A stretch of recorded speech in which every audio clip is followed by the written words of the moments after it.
Little side note for everybody watching, I'm just gonna be talking this episode or series or whatever you like.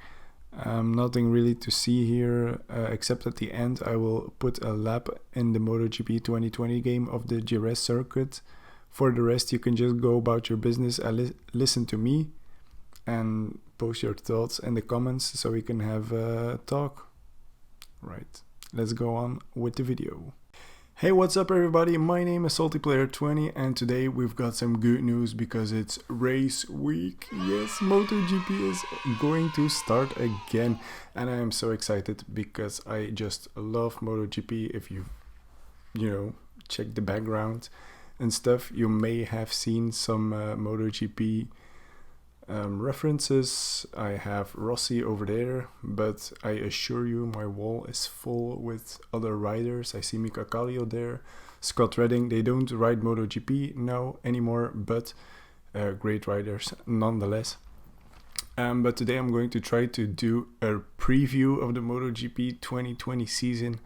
So I'm gonna start by just rambling a bit about the season, how it's gonna be, and it's gonna be weird.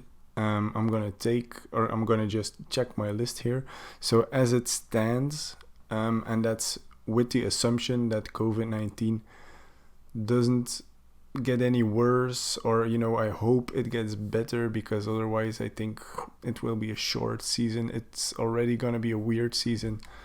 And many people will have something to say about it because it's going to be short, and will it be a real champion and stuff. But all these guys are my heroes and I really like MotoGP, so I'm just glad it's back. So let me go over the circuit list. Here I'm going to take a peek. So there are going to be 2 races at Jerez. The first 2, so now this Sunday and the week after Sunday. So I'm excited for that. Hopefully, because in Spain there's a little spike of COVID-19, so I hope it's not so serious, that the races get cancelled and that people will get sick. After, there's going to be 1 race in Brno, 2 in Austria, so that's the Red Bull Ring, 2 at Misano, Rossi's home ground. 1 at Catalonia, 1 at Le Mans, so that's France, 2 at Aragon, and 2 at Valencia. So those are the ones who are, let's hope, who are confirmed on the MotoGP website and on the MotoGP calendar. So that will be 13 races for the MotoGP if everything stays as it is, and 14 races for the Moto2 and Moto3 class. There is a possibility of 3 extra races. I don't know how many weekends. It could be back to back or not, or just 1 race, but the 3 I'm gonna name now are overseas races, so I don't think it will happen because of the whole situation. Is gonna be a logistic masterpiece of the MotoGP crew and everything involved to get the European races going right now. So if I'm gonna have a little look, there is a possibility that the Argentina Grand Prix will be ridden, but the America's Grand Prix got cancelled, so I don't know. And then there is the possibility of the Sepang Grand Prix and the Buriram Grand Prix, but I don't really see it happening, although I hope it happens because it were fantastic races last year. Nonetheless, I hope everything keeps evolving in a positive way. It would be really sad if they would call it quits after just 5 or 6 Grand Prix. And it would be very interesting to see what Dorna would do, if they would call out a champion or just keep the points until next year. It will be interesting. We'll see. Alright, so now I'm going to go over the people that I think will be 1, 2, and 3 in the Moto3, Moto2, and MotoGP championship. So let's start off with my Moto3 championship prediction. On spot number 1, I will place Jaume Masia because I think he had some unfortunate events last year with injury, with crashes.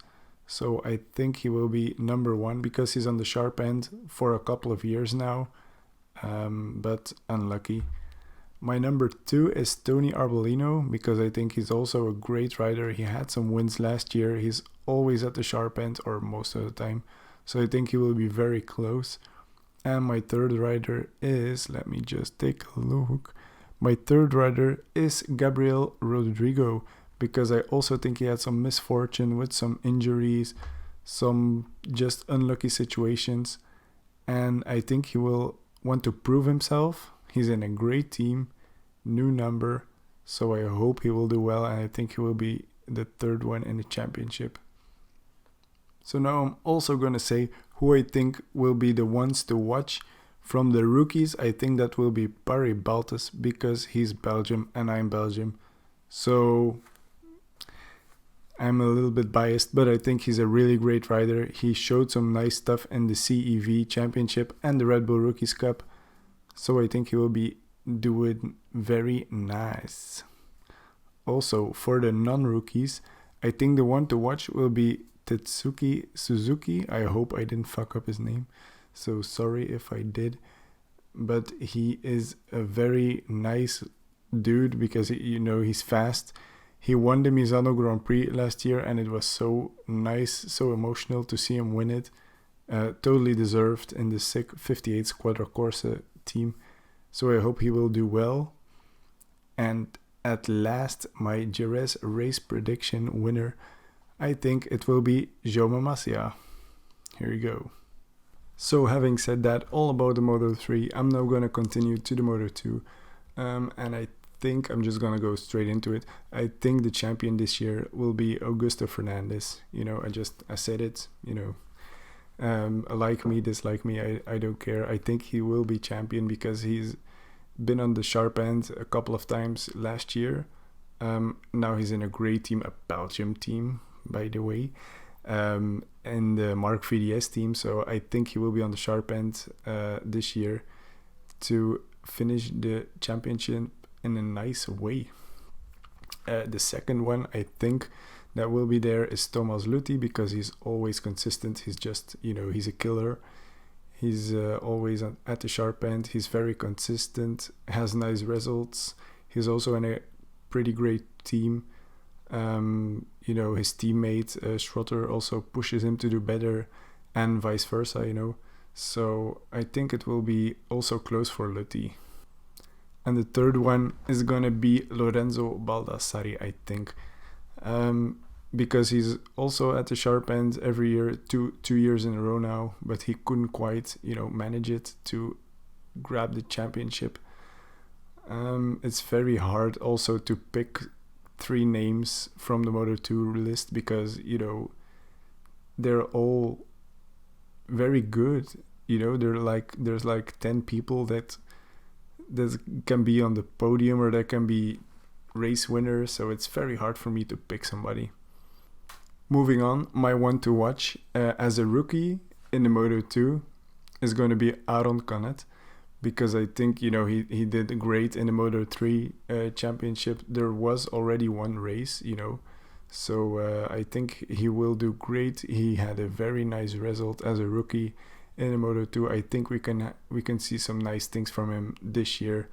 I think he will have nice results.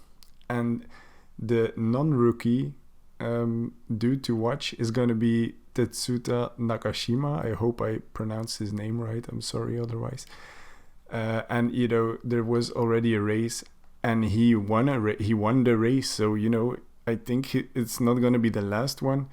It's somebody that wasn't expected, if I can say so, right? Everybody thinks of some great names, and Nagashima isn't at the top, but he's just right below them. But he's in a very nice team, so I think it's not the last we heard of him, and I think he's gonna do great again this season. And then to finish the Moto2 class off, the guy I think that will win the race on Sunday is gonna be Augusto Fernandez, because it's on home soil. He wants to make up for last race because he had a crash, I think, if I remember correctly. So I think he will be poised to get on the podium and get on the top step. So that's my prediction. Alright, we've arrived at the most exciting part for the most people, I don't know, for me, I just love all three classes. But we've arrived on the MotoGP piece. And in my heart, I really hope Valentino Rossi will get another championship. If it's realistic, I don't know, if my heart bleeds when he was only 6th or 7th last year in the championship. But he's still my favorite rider of all time. Nonetheless, this year I think Marquez is gonna be champion again. Just because he's so consistent. If you see the results of last year, if he finished a race, he was first or second. That's just unbelievable. That's kind of like Rossi did in his heyday. So, pretty hard to stop Marquez, but I hope it will be a nice fight this year, because it's going to be a shorter championship. So if you lose one race, or you crash, it's a big risk, and I hope it will be exciting races like last year. We got some exciting races in Austria. Silverstone was very nice with Rins beating Marquez on the line.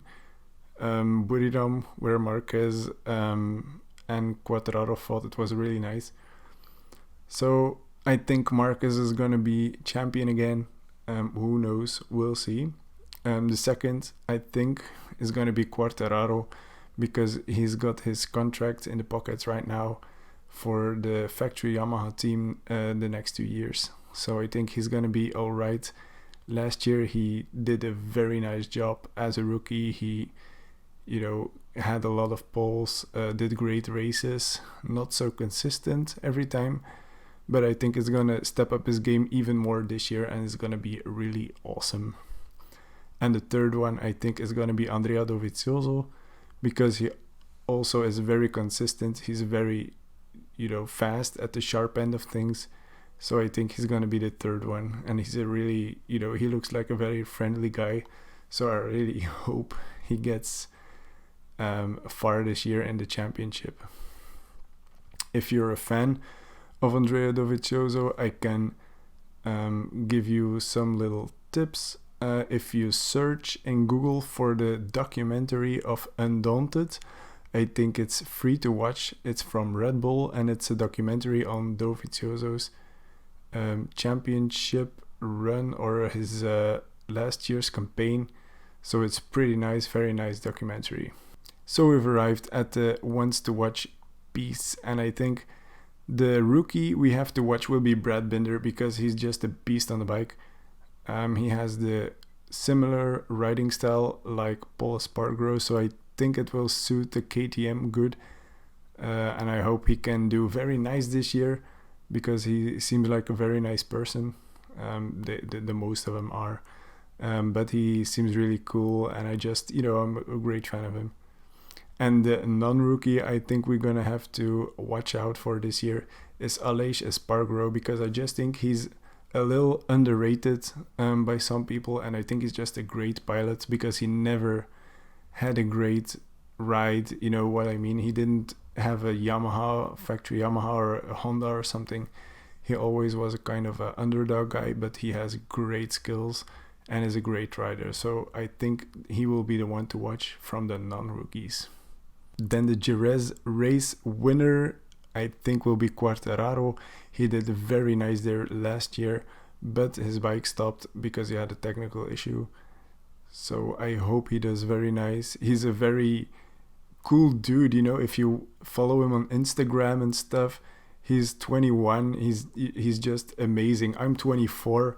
Imagine him being 21 and doing all that amazing stuff. It just is great. So I hope he gets his first win in the bag. It would be amazing. But I'm gonna stop my video here, guys. Thanks for watching. I will be going on a track day this weekend, so you'll be pretty likely to see some footage of that. I have a GoPro that I can mount on my bike and just show some nice stuff. But until then, I hope it's gonna be a very nice race. I'm very excited, actually. I'm just fucking excited. Because I've been waiting from October until now to see a MotoGP race. Moto2 and Moto3 were very nice in Qatar, so I can't wait to see more. Hope you guys enjoyed, and if you like, please like this. Give your thoughts, give your top threes. You know, I want to go into a discussion with you guys. I want to know what you think, and I hope you guys will enjoy the races. So see you next time.